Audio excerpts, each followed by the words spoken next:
안녕하세요. 안녕하십니까. 네, 반갑습니다. 저 집에 방 구조를 좀 바꾼다고 지난주에 아무튼 책상 2개 있던 걸 이제 다른 데로 옮기고 뭐 이렇게 옮기는 일을 하는데 그 책상이 그냥 안 옮겨지니까 이렇게 분해를 해야 되거든요. 그 책상을 분해를 했어요. 그럼 다리 떼내고 이렇게 책상 상판 있지 않습니까? 그걸 이렇게 뒤집어 보니까 뭐 글씨가 이렇게 막 써 있더라고요. 우리 아들이 막 달라서 보더니 이 아들이 자기가 쓴 글씨더라고. 아주 어릴 때 썼는 글씨 같더라고요. 근데 그 글씨 내용이 뭐였냐면 아빠 미워. 정말 정말 나빠. 정말 정말 나빠. 이렇게.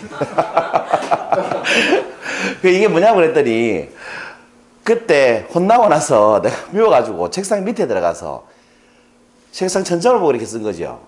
뒤집어서 글자가 있었던 거니까. 그 지만 볼 수 있게 그렇게 막 낙서해 놨는 걸 보고 서로 웃었던 기억이 나네요. 참. 웃으면서 그 얘기를 하는데 그 참 만감이 교차한다고 해야 되나. 앞으로 이런 말 적지 말고 칭찬 쓸 수 있게 행동을 해야 되겠다라는 생각도 들고 아무튼 지금은 친하게 지내니까 참 다행이다 싶기도 하고 그런 여러 가지 생각이 들었습니다. 자, 최소량의 법칙에서 벗어나 최대량의 법칙으로 가는 길인데 여러분 최소량의 법칙 들어보셨죠? 네, 못 들어보셨군요. 이 리비라는 사람이 만든 법칙인데 이 리비라는 사람의 닉네임이 뭐냐면 비료의 왕이다 이렇게 얘기합니다. 그 식물을 키우는데 필요한 비료 있죠. 그 비료 전문가예요. 이 사람이 식물을 이렇게 키우다 보니까 식물이 성장하는데 영향을 미치는 여러 가지 영양분이 있을 거 아니에요. 뭐 칼슘, 마그네슘, 철분 이런 영양분이 있을 거 아니에요. 근데 이 영양분들이 남는 양, 그 충분한 양의 영양소가 식물 성장에 영향을 미치는 게 아니고 항상 제일 모자라는 양을 기준으로 식물들이 자라더라는 거죠. 그러니까 같은 밭을 심어도 어떤 때는 잘 자라고 어떤 때는 잘 못 자라고 어떤 건 크고 어떤 건 덜 크고 이런 것들을 연구하다 보니까 가장 부족한 양을 기준으로 성장하더라는 거지. 그래서 이 법칙이 최소량의 법칙인 겁니다. 이론적으로 표현을 하자면 이런 거죠. 같이 읽어볼까요? 시작.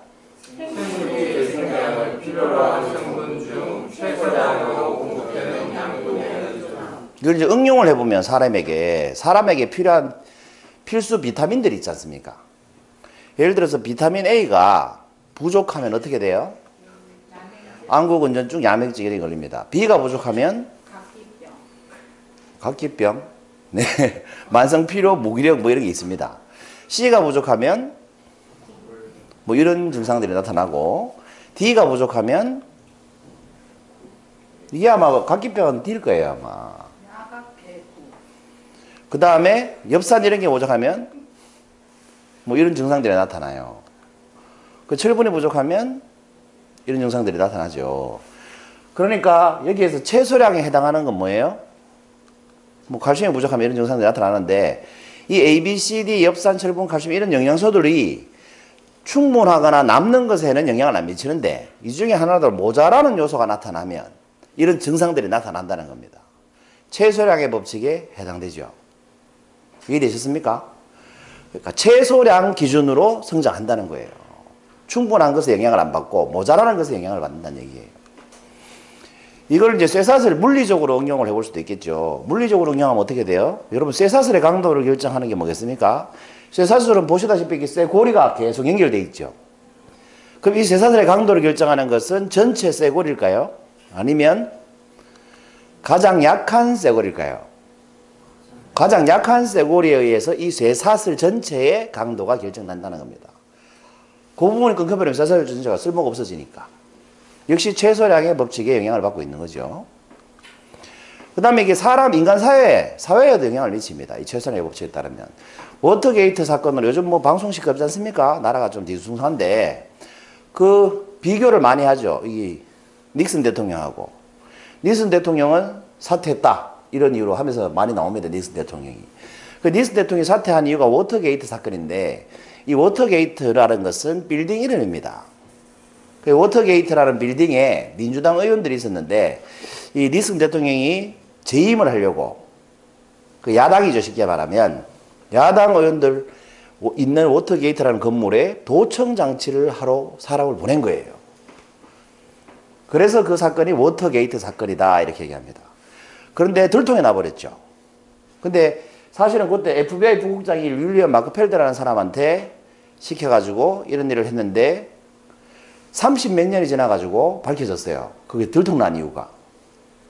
이 부국장이 언론에다가 흘려버린 겁니다. 이유가 뭐냐? 자기가 FBI 국장 될 줄 알았는데 못 돼가지고 복수한다고. 근데 이 니슨 대통령이 이 사건으로 사임을 한 이유는 도청 장치를 달았기 때문이 아니고 달아놓고 안 달았다고 거짓말했기 때문에 사퇴했습니다. 이 대통령은 거짓말 한마디 했다고 대통령에서 자진 사퇴를 했죠. 그러면서 이제 지금 우리나라하고 이 대통령하고 비교를 많이 하고 있는 거죠. 한 번 했는데 사퇴했잖아요.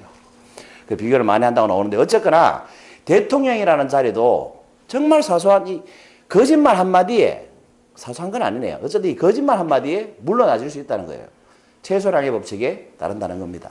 다른 잘한 게 아무리 많아도 충분히 세운 공이 아무리 많아도 이 부족한 한 가지 거짓말한 것 때문에 물러나야 된다는 거죠.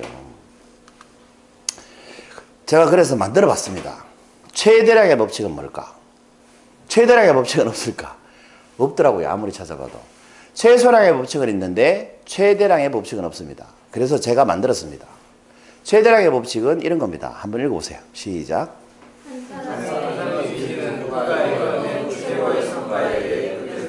네, 어떤 사람의 이미지는 그가 한 실수가 아니라 그 사람이 이루어낸 최고의 성과, 최대의 성과에 의해서 이미지가 만들어진다라는 법칙이라고 제가 만들어 봤어요. 최대량의 법칙. 예를 들면 이런 거죠. 홈런왕의 공통점 뭐예요? 그렇죠. 삼진왕이라는 겁니다. 그런데 우리는 삼진왕이라고 부릅니까? 홈런왕이라고 부릅니까? 근데 만약에 최순왕의 법칙에 따른다면 이 사람은 삼진왕이라고 불려야 되겠죠. 그렇지 않습니까? 세상을 살다 보면 무조건 최순왕에 따르는 건 아니더라는 거지. 이 실수로 삼진을 아무리 많이 해도 홈런왕이라고 우리는 불러준다는 겁니다. 그리고 홈런왕이 되려면 뭘 많이 당해야 돼요? 삼진을 많이 당할 각오가 돼 있어야 됩니다. 삼진을 안 당하는 방법이 뭐예요? 볼넷으로 나가거나 맞고 나가거나 번트를 내거나. 근데 이런 사람은 뭘 칠 수가 없어요? 절대 홈런을 칠 수가 없다는 겁니다. 그러니까 사람들은 홈런 많이 쳤기 때문에 홈런왕으로 기록하지 그 최대량, 홈런을 많이 쳤으니까 잘한 최대량을 가지고 판단한다는 거예요. 그 홈런왕이라고 부르죠. 또 다른 예를 찾아볼 수 있어요. 성공한 기업가들의 공통점이 뭔지 아십니까? 어떤 책에서 읽었는데 세계 100대 기업의 성공한 기업가들의 공통점이 있대요. 그게 뭔지 아세요? 3번 이상 길거리에 나앉을 만큼 쫄딱 망해봤다는 겁니다. 그런데 이 성공한 기업가들을 보고 쫄딱 망한 사람이라고 얘기합니까? 성공한 기업가라고 얘기합니까? 성공한 기업가라고 얘기합니다. 우리 협회에서도 우리가 최대량의 법칙을 찾아볼 수 있죠. 뭐 며칠 전에 그 밴드 보니까 우리 안병욱 쌤이 자랑을 막 해놨던데 블로그 검색 1위라고 꽃피는 솜사탕. 그럼 우리 안병욱 쌤은 최대량의 법칙에 따라서 우리가 아트 솜사탕 아티스트라고 얘기하죠, 우리가. 이거는 뭐 최소량의 법칙에 따르는 거예요? 최대량의 법칙에 따르는 거예요? 최대량의 법칙에 따르고 있는 겁니다, 우리가. 옛날에 사바다가 망한 사람이잖아, 안병욱 쌤이. 근데 사바다 망한 사람이라고 안 부르죠. 솜사탕 아티스트라고 얘기하지. 최대량의 법칙에 따르고 있다는 겁니다. 그래서 사람의 이미지는 대부분 그 사람이 세운 공로, 그게 양이 많은 부분에 의해서 결정되는 경우가 사실은 더 많다라는 거죠. 그래서 제가 최대량의 법칙이라는 걸 만든 겁니다. 그럼 여러분은 이 삶을 최소량의 법칙에 맞춰서 살고 싶으세요? 최대량의 법칙에 맞춰서 살고 싶으세요? 어떤 법칙에 따라 살고 싶으세요? 그냥 기분에 생각을 해봐도 최소량의 법칙에 맞춰서 살려면 사는 게 참 불안할 것 같지 않습니까? 조금만 실수하면 추락하잖아요. 그렇죠? 여러분, 결혼하는 이유는 뭐예요?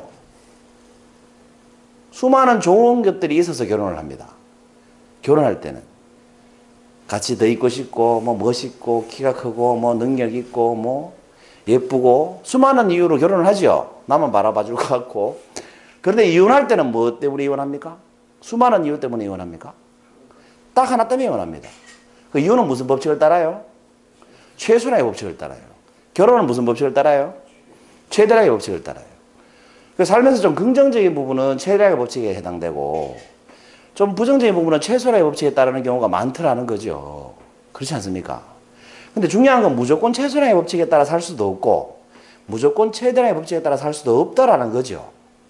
그래서 제가 제목을 이렇게 만들어 봤습니다. 최소량의 법칙에서 벗어나서 최대량의 법칙으로 가는 길이 뭘까? 그 최소량의 법칙에 적용을 안 받아야 최대량의 법칙으로 갈 수 있지 않습니까? 그렇죠? 그러려면 어떻게 해야 되겠느냐 이거죠.